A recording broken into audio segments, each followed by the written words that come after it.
25ನೇ ತಾರೀಕು ಶ್ರೀರಂಗಪಟ್ಟಣದಲ್ಲಿ ದಸರಾ ಕಾರ್ಯಕ್ರಮವನ್ನು ಉದ್ಘಾಟನೆಯನ್ನು ಹಿರಿಯ ಸಾಹಿತಿಗಳಾದಂಥ ನಾಗಾಭರಣ ಅವರ ಉದ್ಘಾಟನೆಯೊಂದಿಗೆ 26ನೇ ತಾರೀಕಿಂದ ಪ್ರಾರಂಭ ಆಗಿ 26, 25, 25ರಿಂದ ಪ್ರಾರಂಭ ಆಗ್ತದೆ ಶ್ರೀರಂಗಪಟ್ಟಣ ದಸರಾ. 25ರ ಗುರುವಾರ ಮಧ್ಯಾಹ್ನ 2:30 ಗಂಟೆಗೆ ಬನ್ನಿ ಮಂಟಪದಲ್ಲಿ ನಾಗಾಭರಣವರು ಉದ್ಘಾಟನೆ ನೆರವೇರಿಸಿದ್ದಾರೆ. ಸಾಯಂಕಾಲ ಇಲ್ಲಿ ಕಾರ್ಯಕ್ರಮ ಇರ್ತದೆ ರಂಗನಾಥನ ಸಾನ್ನಿಧ್ಯದಲ್ಲಿ. 25ರಿಂದ ಪ್ರಾರಂಭ ಆದಂಥ ದಸರಾ 25, 26, 27, 28 4 ದಿವಸ ಶ್ರೀರಂಗಪಟ್ಟಣದ ಶ್ರೀರಂಗನಾಥನ ವೇದಿಕೆಯಲ್ಲಿ 4 ದಿವಸದ ಕಾರ್ಯಕ್ರಮಗಳು ಸಹ ಇರ್ತದೆ. ಅದರಲ್ಲಿ ರೈತ ದಸರಾ, ಮಹಿಳಾ ದಸರಾ, ಯುವ ದಸರಾ, ಯುವ ಸಂಭ್ರಮ, ಜೊತೆಗೆ ನಿನ್ನೆಯಿಂದ ಸಹ ಈಗ ನಾವು ಸಾಹಸ ಕ್ರೀಡೆಗಳನ್ನ ಸಹ ಪ್ರಾರಂಭ ಮಾಡಿದ್ದೀವಿ. ಯುವಜನ ಮತ್ತು ಸೇವಾ ಸಬಲೀಕರಣ ಇಲಾಖೆಯಿಂದ ವಾಟರ್ ಸ್ಪೋರ್ಟ್ಸ್ ಕಾರ್ಯಕ್ರಮವನ್ನು ನಮ್ಮ ಇದರಲ್ಲಿ ಮಯೂರ ರಿವರ್ ವ್ಯೂ ಹತ್ರ ಅಲ್ಲಿ ಕಾರ್ಯಕ್ರಮವನ್ನು ಪ್ರಾರಂಭ ಮಾಡಿದ್ದಾರೆ. ಈಗಾಗಲೇ ಜನರಲ್ ಏನು ನಿವೃತ್ತಿಯಾದಂಥ ಜನರಲ್ ದೈವಯ್ಯನವರು ಏನು ಜನರಲ್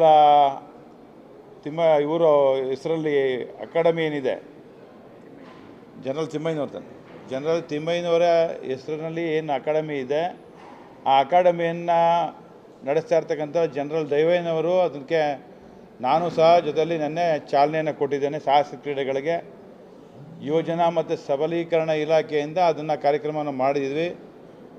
ಕುಸ್ತಿ ಪಂದ್ಯಾವಳಿಯಿಂದ ಹಿಡಿದು ಮಹಿಳಾ ದಸರಾ, ರೈತ ದಸರಾ, ಯುವ ಸಂಭ್ರಮ ಮತ್ತು ಸ್ಥಳೀಯ ಕಲಾವಿದರುಗಳಿಗೆ ಎಲ್ಲರಿಗೂ ಅವಕಾಶವನ್ನು ಕೊಡ್ತಕ್ಕಂಥದ್ದಕ್ಕೆ ಒಂದು ಪ್ರಾಮಾಣಿಕವಾದಂಥ ಪ್ರಯತ್ನವನ್ನು ಜಿಲ್ಲಾಡಳಿತ, ತಾಲೂಕಾಡಳಿತ ಎಲ್ಲ ಸೇರಿ ಈ ಕಾರ್ಯಕ್ರಮವನ್ನು ದಸರಾ ಕಾರ್ಯಕ್ರಮವನ್ನು ಯಶಸ್ವಿಗೊಳಿಸ್ಕೊಡ್ಬೇಕು ಅಂಥೇಳಿ ಕೆಲಸ ಮಾಡ್ತಾಯಿದ್ದೇವೆ.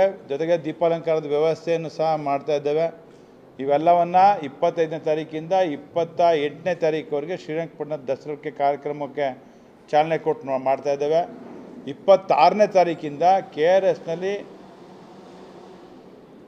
ನಿನ್ನೆಯಿಂದ ಅಂದರೆ ಮೈಸೂರಿನ ದಸರಾ ಯಾವಾಗ ಪ್ರಾರಂಭ ಆಯಿತು, ಚಾಲನೆ ಆಯಿತು, ದೀಪಾಲಂಕಾರದ ವ್ಯವಸ್ಥೆಯನ್ನು ಚಾಲನೆ ಕೊಟ್ಟು ಸಾಯಂಕಾಲ ನಿನ್ನೆಯಿಂದನೇ KRSನಲ್ಲಿ ವಿದ್ಯುತ್ ದೀಪಾಲಂಕಾರದ ವ್ಯವಸ್ಥೆಗೆ ಚಾಲನೆ ಕೊಟ್ಟಿದ್ದೀವಿ.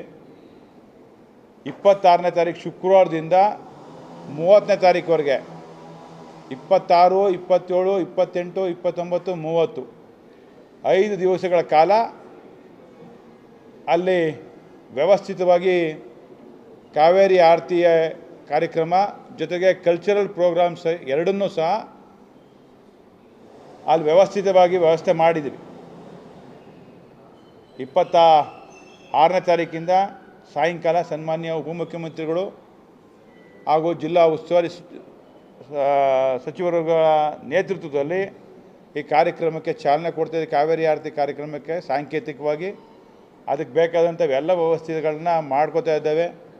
ಯಾವುದೇ ಥರದ ಅಲ್ಲಿ ಬೇರೆ ಥರದ ಇದಕ್ಕೆ ವ್ಯವಸ್ಥೆಗೆ ಇದಿಲ್ದೇ ಹಿಂದೆ ಹೇಗೆ ಸಾಂಕೇತಿಕವಾಗಿ ನಾವು ದಸರಾವನ್ನು ಆಚರಣೆ ಮಾಡ್ತಿದ್ದೋ ಆ ವ್ಯವಸ್ಥೆ ಹಿಂದೆ ಏನು ಮಾಡ್ತಿದ್ದೋ ಅದೇ ರೀತಿ ಅಲ್ಲಿ ಕಲ್ಚರಲ್ ಪ್ರೋಗ್ರಾಮ್ಸ್ನ ವ್ಯವಸ್ಥೆ ಮಾಡೋದ್ರ ಜೊತೆಗೆ ಈ ಸಲ ಅಡಿಷನಲ್ ಆಗಿ ಕಾವೇರಿ ಆರತಿಯನ್ನು ಒಂದು ಪ್ರಾರಂಭ ಮಾಡಿದ್ದೇವೆ. ದಯಮಾಡಿ ತಮ್ಮ ಮುಖಾಂತರ ಎಲ್ಲರಲ್ಲೂ ವಿನಂತಿ ಮಾಡ್ತೇನೆ, ತಾವು ಸಾರ್ವಜನಿಕರು ಹೆಚ್ಚಿನ ಸಂಖ್ಯೆಯಲ್ಲಿ ಬಂದು ಆ ಕಾರ್ಯಕ್ರಮವನ್ನು ಯಶಸ್ವಿಗೊಳಿಸ್ಕೊಡ್ಬೇಕಾಗಿ ತಮ್ಮ ಮೂಲಕ ಪ್ರಾರ್ಥನೆ ಮಾಡ್ತಾ ಇದ್ದೇನೆ, ವಿನಂತಿ ಮಾಡ್ತೇನೆ. ತಮ್ಮನ್ನು ಸಹ ಆ ಕಾರ್ಯಕ್ರಮದೆಲ್ಲ ಭಾಗವಹಿಸಬೇಕು ಅಂಥೇಳಿ ತಮ್ಮನ್ನು ಭಾಳ ಗೌರವದಿಂದ ಸ್ವಾಗತ ಮಾಡ್ತಾ ಇದ್ದೇನೆ. ಕಾವೇರಿ ಆರತಿ 5 ದಿವಸಗಳವರೆಗೆ ಸಾಂಕೇತಿಕವಾಗಿ 26ನೇ ತಾರೀಕು ಶುಕ್ರವಾರ ಸಾಯಂಕಾಲ ಪ್ರಾರಂಭ ಆಗ್ತದೆ. ಸನ್ಮಾನ್ಯ ಉಪಮುಖ್ಯಮಂತ್ರಿಗಳು ಚಾಲನೆ ಕೊಡ್ತಾ ಇದ್ದಾರೆ. ಜಿಲ್ಲಾ ಉಸ್ತುವಾರಿ ಸಚಿವರು, ಜಿಲ್ಲಾ ಶಾಸಕರುಗಳು ಎಲ್ಲರೂ ಸಹ ಅಲ್ಲಿ ಭಾಗವಹಿಸ್ತಾರೆ.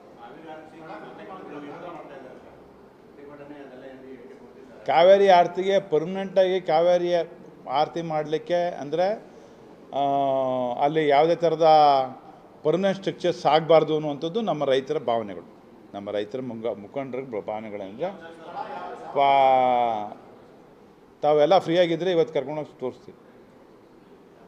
ಅಲ್ಲಿ ನಮ್ಮ ಸ್ವಿಮ್ಮಿಂಗ್ ಪೂಲ್ ಇದೆಯಲ್ಲ, ಸ್ವಿಮ್ಮಿಂಗ್ ಪೂಲ್ ಅಂತೀನಿ, ಅಲ್ಲಿ ಒಂದು ಬೋಟಿಂಗ್ ಪಾಯಿಂಟ್ ಹತ್ರ ಒಂದು ಕಾವೇರಿ ಮಾತೆ ಇದೆ, ಕಾವೇರಿ ಮಾತೆ ಸ್ಟ್ಯಾಚು ಇದೆ. ತಾವೆಲ್ಲ ನೋಡಿದಿರಿ ಅಂತ ಕಾಣಿಸುತ್ತೆ. ಕಾವೇರಿ ಮಾತೆ ಸ್ಟ್ಯಾಚುನ ಅಲ್ಲಿ ಇರ್ತಕ್ಕಂಥದ್ದಕ್ಕೆ ಹಿಂದ್ಗಡೆ ಒಂದು ದೊಡ್ಡದು ಕಾವೇರಿ ಟೆಂಪ್ರರಿಯಾಗಿ ಒಂದು ಕಾವೇರಿ ತಾಯಿ ಇದನ್ನು ಮಾಡಿ ಅಲ್ಲಿ ಅದರ ಮುಂದೆ ಕಾವೇರಿ ತಾಯಿ ಕಾವೇರಿ ಆರತಿಯನ್ನು ಕಾರ್ಯಕ್ರಮಕ್ಕೆ ಚಾಲನೆ ಕೊಡ್ತಾಯಿದ್ವಿ. ಇಲ್ಲ, ಮುಜರಾಯಿ ಇಲಾಖೆಯಿಂದ ಅಲ್ಲಿ ದಿನನಿತ್ಯ ಅವ್ರಿಗೆ ಟ್ರೈನಿಂಗ್ ಕೊಡ್ತಾ ಇದ್ದಾರೆ. ಭಾನುಪ್ರಕಾಶ್ ಅವರು ಮತ್ತು ಎಲ್ಲ ಆಗಮಿಕರು ಬೆಂಗಳೂರಿಂದ ಬಂದು ಸುಮಾರು 13-14 ಜನ ತಂಡ ಅದು ತಯಾರಿಯನ್ನು ನಡೆಸ್ತಾ ಇದೆ ಈಗಾಗಲೇ. ಇಲ್ಲಿ ಸ್ಥಳೀಯರೇ ಇಲ್ಲಿರ್ತಕ್ಕಂಥ ಸ್ಥಳೀಯರಿಗೆ ಅವಕಾಶವನ್ನು ಮಾಡಿಕೊಟ್ಟು, ನಾನು ಹೇಳಿದ್ನಲ್ಲ ಸರ್, ಭಾನುಪ್ರಕಾಶ್ ಅವರು ಅಂದಮೇಲೆ ಸ್ಥಳೀಯರು ತಾನೆ, ನಮ್ಮ ಲಕ್ಷ್ಮೀಶ್ ಅವರು ಅಂದರೆ ಭಾನುಪ್ರಕಾಶ್ ಅಂದರೆ ಸ್ಥಳೀಯರು. ಅವರಲ್ಲಿರ್ತಕ್ಕಂಥ ಅವ್ರ ಹಿಂದೆ ಏನು ನಮ್ಮ ಶ್ರೀರಂಗಪಟ್ಟಣದಲ್ಲಿ ಕಳೆದ 2 ವರ್ಷದಿಂದ ಮಾಡ್ತಾಯಿದ್ದವು, ಸಾಂಕೇತಿಕವಾಗಿ ನಮ್ಮ ಸ್ನಾನಘಟ್ಟದಲ್ಲಿ ಏನು ಮಾಡ್ತಿದ್ದೋ ಅದನ್ನು ಈ ಸಲ ಕಾವೇರಿ ಆರತಿಯನ್ನು ಇದರಲ್ಲಿ ನಮ್ಮ ಏನು ಬೋಟಿಂಗ್ ಪಾಯಿಂಟ್ ಇದೆ ಆ ಬೋಟಿಂಗ್ ಪಾಯಿಂಟಲ್ಲಿ KR ಸಾಗರದಲ್ಲಿ ಮಾಡ್ತಾಯಿದ್ದೇವೆ. ಕಲ್ಚರಲ್ ಪ್ರೋಗ್ರಾಮ್ಸು ಈ ವರ್ಷದಿಂದ ಏನು ಮಾಡ್ತಾಯಿಲ್ಲ, ಭಾಳ ವರ್ಷಗಳಿಂದ ಕಲ್ಚರಲ್ ಪ್ರೋಗ್ರಾಮ್ಸು ಅಲ್ಲಿ ಬರ್ತಕ್ಕಂಥ ಇವರೇ ಬೇರೆ, ಆ ಜನರೇ ಬೇರೆ, ಪಬ್ಲಿಕ್ಕೇ ಬೇರೆ, ಇಲ್ಲಿ ಬರ್ತಕ್ಕಂಥ ಪಬ್ಲಿಕ್ಕೇ ಬೇರೆ, ಜನರೇ ಬೇರೆ. ದಸರಾ ಆನೆಗಳು ಯಾವ್ಯಾವ ಬರ್ತಿದೆ ಅಂತ ಇನ್ನೂ ಫೈನಲೈಸ್ ಆಗಿಲ್ಲ. ಮೈಸೂರಿನಲ್ಲಿ ಅಂಬಾರಿ ಬರ್ತಕ್ಕಂಥದ್ದು ಭೀಮಾನೋ ಇದನ್ನೋ ಅಂತ ಫೈನಲ್ ಆದಮೇಲೆ ಅಭಿಮನ್ಯುನೋ ಅಂತ ಅಲ್ಲಿ ಅವರು ಏನು 3 ಆನೆಗಳು ಕೊಡಲಿಕ್ಕೆ ಸರ್ಕಾರ ಈಗಾಗಲೇ ತೀರ್ಮಾನ ಮಾಡಿದೆ, ಆದೇಶವನ್ನು ಕೊಟ್ಬಿಟ್ಟಿದೆ. ಅದಕ್ಕೆ ನಮ್ಮ ಜಿಲ್ಲಾಧಿಕಾರಿಗಳು ಜಿಲ್ಲಾಡಳಿತ ಪತ್ರ ವ್ಯವಹಾರವನ್ನು ಮೈಸೂರಿನ ಅರಣ್ಯ ಇಲಾಖೆ ಜೊತೆ ಮಾಡ್ತಾ ಇದ್ದಾರೆ. ಅವು ಯಾವುದನ್ನು ಆನೆ ಕಳಿಸ್ತಾರೆ ಅಂತೇಳಿ ಆ ಇಲಾಖೆಯವರು ಆದಷ್ಟು ಬೇಗ ನಾವು ಮಾಡ್ತೀವಿ ನಾಳೆ ನಡೆದಲ್ಲಿ ಅಂತ ಹೇಳಿದ್ದಾರೆ. ಅದಕ್ಕೆ ಸಂಬಂಧಪಟ್ಟಂಥ ಎಲ್ಲರ ಜೊತೆ ಸಂಪರ್ಕದಲ್ಲಿದ್ದೇವೆ, ಮಾಡ್ತಾಯಿದ್ದೇವೆ. ಎಲ್ಲಿ ಶ್ರೀರಂಗಪಟ್ಟಣಕ್ಕೆ ಈಗ 2 ಕೋಟಿ ಅನುದಾನವನ್ನು ಕೊಡ್ತೀವಿ ಅಂತೇಳಿ ಹೇಳಿದ್ದಾರೆ. ಅನುದಾನ ಇನ್ನೂ ಬಿಡುಗಡೆ ಆಗಿರಲಿಲ್ಲ, ಅದು ನೋಡಿಕೊಂಡು ವ್ಯವಸ್ಥಿತವಾಗಿ ಎಲ್ಲವನ್ನು ಮಾಡ್ತೇವೆ. ನಾವು ಈ ಸಲ ಶಾಲಾ ಮಕ್ಕಳಿಗೆಲ್ಲ ನಾವು ಈ ಸಲ ನಾನು ನಮ್ಮ ಜಿಲ್ಲಾಡಳಿತ ತಾಲೂಕು ಆಡಳಿತ ಎಲ್ಲ ಸೇರಿ ಮಾತನಾಡ್ತಾ ಇದ್ದೇವೆ. ಪ್ರತಿಯೊಂದು ಊರಿಗೂ ಬಸ್ಗಳು ಕಳಿಸ್ತಕ್ಕಂಥದ್ದು, ಪ್ರತಿ ದಿವಸನೂ ನಮ್ಮ ಜನರನ್ನ ಪ್ರತಿ ದಿವಸನೂ ಅವರು ಭಾಗವಹಿಸಲಿಕ್ಕೆ, ಅವ್ರು ಬಂದು ದಸರಾವನ್ನು ಒನ್ ಡೇ ಅವರು ಕಳೀಲಿ, ಅವರು ನೋಡಿ ನಾವೆಲ್ಲ ಹೇಗೆ ಮಾಡ್ತೀವಿ ಅನ್ನೋಂಥದ್ದಕ್ಕೆ ಒಂದು ವ್ಯವಸ್ಥಿತವಾದಂಥ ಯೋಚನೆ ಮಾಡಿ ಆ ಯೋಜನೆಗಳ ರೂಪಿಸಿ ಎಲ್ಲರಿಗೂ ಬಸ್ಸಿನ ವ್ಯವಸ್ಥೆ ಮಾಡಿ ಅವರೆಲ್ಲರನ್ನೂ ಖಾಲಿ ಇರಬಾರ್ದು ಅನ್ನುವಂಥ ನಿಟ್ಟಲ್ಲಿ ಮಾಡ್ತಾಯಿದ್ದೇವೆ. ಅದನ್ನು ವ್ಯವಸ್ಥಿತವಾಗಿ ಮಾಡ್ತಾಯಿದ್ದೇವೆ. ಚಲನಚಿತ್ರೋತ್ಸವ 2 ಥಿಯೇಟ್ರಲ್ಲಿ, ಈಗ ಎಲ್ಲ ಥಿಯೇಟ್ರುಗಳು ಬಂದಾಗ್ಬಿಟ್ಟಿದ್ದಾವೆ. 2 ಥಿಯೇಟ್ರ್ ಮಾತ್ರ ಇರೋದು, ಒಂದು ಶ್ರೀರಂಗಪಟ್ಟಣದ ಒಂದು ಥಿಯೇಟ್ರು, ಅರಕೆರೆದ ಒಂದು ಥಿಯೇಟ್ರು. ಚಾಲನೆ ಯಾವತ್ತಪ್ಪ ನಂದೀಶ? 25ರಿಂದ ಚಾಲನೆ ಕೊಡ್ತೀವಿ. ಚಲನಚಿತ್ರೋತ್ಸವ 26ಕ್ಕೆ ಚಲನಚಿತ್ರೋತ್ಸವ ಅದನ್ನು ಮಾಡ್ತಾಯಿದೆ. ಎಲ್ಲ ರೆಡಿ ಇದೆಯಲ್ವಾ? ಎರಡು ಥಿಯೇಟ್ರ್ ಮಾತ್ರ, 2 ಥಿಯೇಟ್ರ್, ಒಂದು ಅರಕೆರೆದೊಂದು ಥಿಯೇಟ್ರು, ಒಂದೊಂದು ಗಂಜಾಮ್ ಶ್ರೀರಂಗಪಟ್ಟಣದಲ್ಲಿ ಇರ್ತಕ್ಕಂಥ ಗಂಜಾಮ್ ರೋಡಲ್ಲಿ ಇರ್ತಕ್ಕಂಥ ಥಿಯೇಟ್ರ್. ಇಷ್ಟೆಲ್ಲ ಮಾಡ್ತಾಯಿದ್ದೇವೆ. ತಮ್ಮನ್ನು ಆತ್ಮೀಯವಾಗಿ ಸ್ವಾಗತ ಮಾಡ್ತೀನಿ. ತಾವು ಎಲ್ಲ ಭಾಗವಹಿಸ್ಬೇಕು. KRSಗೆ ಹೋಗೋದಾದರೆ ಬರ್ತೀನಿ ಅಂತ ಹೇಳಿದ್ರೆ ಸಾಯಂಕಾಲ ಬರ್ತೀನಿ ಅಂತಂದ್ರೆ ನಾನು ಬರ್ತೀನಿ, ಇಲ್ಲ ಈಗಲೇ ಹೋಗಿದ್ದು ಬರ್ತೀನಿ ಅಂದರೆ ಎಲ್ಲ ವ್ಯವಸ್ಥಿತವಾಗಿ ಎಲ್ಲ ವ್ಯವಸ್ಥೆ ಮಾಡಿಕೊಡ್ತೀನಿ. ನನಗೆ ಈಗ 1 ಗಂಟೆಗೆ ನನಗೆ DC ಅವ್ರ ಹತ್ರ ಒಂದು ತುರ್ತು ಮೀಟಿಂಗ್ ಇದೆ, ಸಭೆ ಇದೆ. ನೀವೆಲ್ಲ ಹೋಗ್ತೀವಿ ಅಂದರೆ ಅಲ್ಲಿ ಅಧಿಕಾರಿಗಳಿಗೆ ಹೇಳ್ತೀವಿ.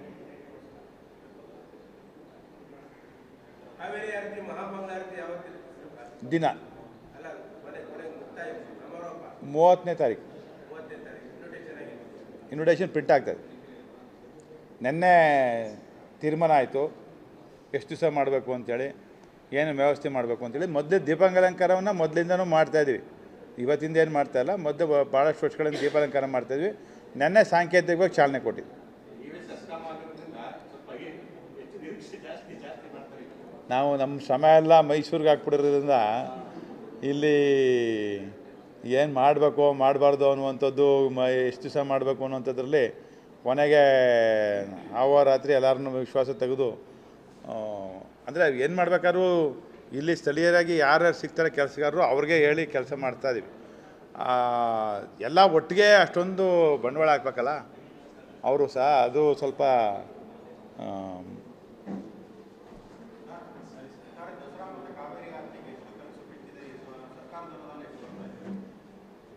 ನಾವು ಈಗ ಎಲ್ಲ ಅರೇಂಜ್ ಮಾಡಿ ಕೇಳಿದ್ರೆ ಬಸ್ ಬಂದ ತಕ್ಷಣ ಅದಕ್ಕೆ ಮಾಹಿತಿಯನ್ನು ಪೂರ್ಣ ಮಾಹಿತಿಯನ್ನು ನಿಮ್ಮ ಹತ್ರ ಹಂಚ್ಕೋತೀವಿ. ಪೂರ್ಣ ಮಾಹಿತಿ ನಿಮ್ಮ ಹತ್ರ ಹಂಚ್ಕೋತೀವಿ. ನಾವೇನು ಮುಚ್ಚಿಡೋದು ಏನಿಲ್ವಲ್ಲ. ಏನೇ ಮಾಡಿದ್ರು ನಿಮ್ಮ ಹತ್ರ ತೆರೆದ ಪುಟದಲ್ಲಿ ಅಂದಾಜು ನೆನ್ನೆ ಜಿಲ್ಲಾಡಳಿತ ಒಂದು ಕೂತು ಚರ್ಚೆ ಮಾಡಿದ್ದೇವೆ. ಒಂದು ಪಟ್ಟಿ ತಯಾರು ಮಾಡಲಿಕ್ಕೆ ಎಕ್ಸಿಕ್ಯೂಟಿವ್ ನೀರಾವರಿ ಇಲಾಖೆಯವ್ರನ್ನ ಸಂಪರ್ಕ ಮಾಡಿದ್ದೇವೆ. ಅಲ್ಲಿಗೆ ಬರ್ತಕ್ಕಂಥವ್ರಿಗೆ ಈಗ ನಾವು ಹೇಳಿದ್ರಿ ಇಲ್ಲಿ ಖಾಲಿ ಚೇರ್ಗಳಿರ್ತದೆ, ಬಂದಿಲ್ಲ ಮಾಡಬೇಕು, ಬಸ್ಗಳ ವ್ಯವಸ್ಥೆ, ಬೇರೆ ಜನರನ್ನ ಹುಡುಗರನ್ನೆಲ್ಲ ಕರ್ಕೊಬರ್ಬೇಕು ಅಂತೇಳಿ ಪ್ರತಿ ದಿವಸನೂ ಯುವ ಸಂಭ್ರಮಕ್ಕೆ ಎಲ್ಲ ಕಾಲೇಜಿಂದ ಈಗ ಮೈಸೂರಿನಲ್ಲಿ ಯುವ ಸಂಭ್ರಮಕ್ಕೆ ಏನು ಹಿಂಗೆ ಪ್ರತಿ ಕಾಲೇಜಿಂದ 400 ಕಾಲೇಜ್ಗಳಿಂದ ಅಲ್ಲಿ ಪ್ರತಿ ದಿವಸ ತಂಡಗಳು ಬಂದು ಭಾಗವಹಿಸಿ ಅವರೆಲ್ಲ ವ್ಯವಸ್ಥೆ ಮಾಡಿದರು. ನಮ್ಮೆಲ್ಲರೂ ಒಂದು ಪ್ರಾರಂಭ ಮಾಡೋಣ.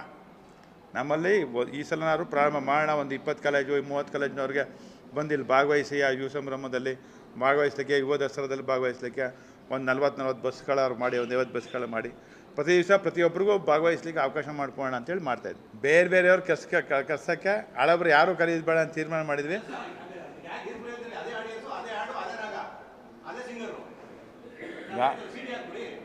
ಕನ್ನಡದಲ್ಲಿ ನಿಮ್ಮ ಭಾವನೆಗಳು ನನಗೆ ಅರ್ಥ ಆಗ್ತದೆ.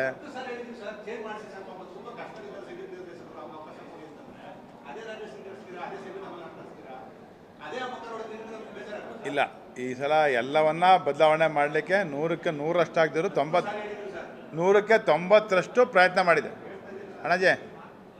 100ಕ್ಕೆ 90ರಷ್ಟು ಪ್ರಯತ್ನ ಮಾಡಿದ್ದೀವಿ ಅಣ್ಣ. ಬಿಟ್ಟು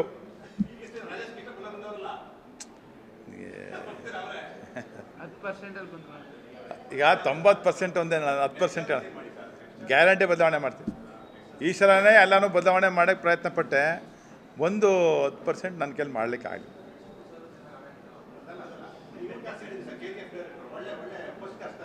ಯಾರು? ನಾನು ಇಲ್ಲ ಕೇಳಿ. ಆಮೇಲೆ ನಾನು ಇವ್ರಿಗೆ ಯಾರನ್ನ ಕಾಂತಾರ ಸಂಗೀತ ನಿರ್ದೇಶಕರನ್ನೇ ನಾನು ಭಾಳ ಪ್ರಯತ್ನ ಪಟ್ಟೆ. ಅಲ್ಲಲ್ಲ, ಒಂದು ನಿಮಿಷ ಹೇಳ್ತೀನಿ ಕೇಳು. ಕಾಂತಾರ ಯಾರು ನಿರ್ಮಾಪಕರಿದ್ದಾರೆ ಅವ್ರ ಮುಖಾಂತರ ಸಂಗೀತ ನಿರ್ದೇಶಕ ಕಳಿಸ್ಲೇಬೇಕು ಅಂತ ಭಾಳ ಒತ್ತಾಯವನ್ನು ಮಾಡಿದೆ. ಅವ್ರು ಏನು ಹೇಳಿದ್ರು, ಅವ್ರದ್ದು ಇನ್ನೂ ಫೈನಲೈಸು ಆಗಿಲ್ಲವಂತ. ಇವತ್ತು ನಾಳೆ ಒಂದು ಇನ್ನೂ 3-4 ದಿವಸದ ಈಗ ತಾನೇ ಮಾತಾಡೋದು. ನೀನು ಹೇಳಿದೆ ಅಣ್ಣ, ನಾನು ಮಾಡ್ತಿದ್ದೆ. ಇನ್ನೂ 3-4 ದಿವಸದ ಕಾರ್ಯಕ್ರಮ ಇದೆ. 3-4 ದಿವಸ ಅವರು ಅಕ್ಟೋಬರ್ 2ಕ್ಕೆ ಅವ್ರದ್ದು ಕಾಂತಾರ 2 ಬಿಡುಗಡೆ ಮಾಡ್ತಾಯಿದ್ದಾರೆ. ಆ ಕಾಂತಾರ 2 ಬಿಡುಗಡೆ ಮಾಡೋದ್ರಿಂದ ಸಂಗೀತ ನಿರ್ದೇಶಕರು ಬೇಕೇ ಬೇಕಣ್ಣ, ಬೇಜಾರು ಮಾಡ್ಕೊಬೇಡ, ದಯಮಾಡಿ ಈ ಸಲ ಅವಕಾಶ ಕೊಡು, ನಿನ್ನ ಮುಂದಕ್ಕೆ ನೀನು ಯಾರನ್ನ ಹೇಳ್ತೀವಿ ಅವ್ರು ಕಳಿಸ್ಕೊಡ್ತೀನಪ್ಪ ಅಂತ ಪ್ರಾಮಿಸ್ ಮಾಡಿದೆ. ನಾನು ನಿಮಗೆ ಪ್ರಾಮಿಸ್ ಮಾಡ್ತೀನಿ, ಮುಂದಕ್ಕೆ ಇಲ್ಲಿರ್ತಕ್ಕಂಥವ್ರು 100ಕ್ಕೆ 100ರಷ್ಟು ಬದಲಾವಣೆ ಮಾಡ್ತೀನಿ.